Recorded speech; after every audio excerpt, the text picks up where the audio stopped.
আসসালামু আলাইকুম।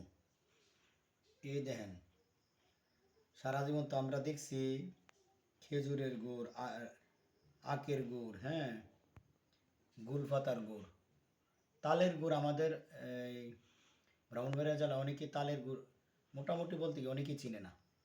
এই দেখেন, তালের এটারে লালি বা তারি মিঠাই, যে যে নামে ডাকি ওই নামই। তো হোম ডেলিভারি ছিল, আলহামদুলিল্লাহ দিয়ে আসছি। তো দেখতেছেন কি ঘন, দেখছেন? এটা হাইলে মনে করেন যে আপনার একবারে লাইক লেগে যাবো গা। তো আপনারা জানেন আমি এটা ডেলিভারি দিচ্ছি। আর এটা মূলত পায়েস, ক্ষীর, মুড়ি দেখাইলে যে একটা টেস্ট লাগে, একবারে। আমার তো ডায়াবেটিস, আমি কুইটটা লাই মরম বাসম, আল্লাহর হায়াত, আল্লাহ যতদিন রাখছে। কিন্তু হায়া মরণ হইল কথা।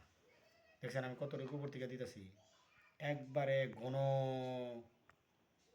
তো যাদেরকে দিছি আপনারা অবশ্যই আপনাদের তরতিব মতো করে খাইবেন। আবার বুঝলা দেন কেন একখানো তৈয়ার একটা, কারণ এগুলো তো মনে করেন ঘন জিনিস। একবারে মনে করেন ফ্রিজে ডিপে রাখলে একটু ডিপ হয়ে থাকবো। দেখছেন কি ঘন। যাক আলহামদুলিল্লাহ, আমার মহব্বতের ভাই যারা, তাদেরকে দিছি, বোনদেরকে দিছি, সবাই পছন্দ করে নিচ্ছে। একদম অর্গানিক, মানে কোনো প্রকার ভেজাল নাই। আলহামদুলিল্লাহ, কোনো ভেজাল দেওয়ার চেষ্টা করি না, এবং ইনশাল্লাহ ভবিষ্যতেও দিব না। কাঁঠাল মাডাল যাই দেই, কোনো গায়ে মাই নাই, ডাই বুঝছেন? বেলও দিছি আলহামদুলিল্লাহ।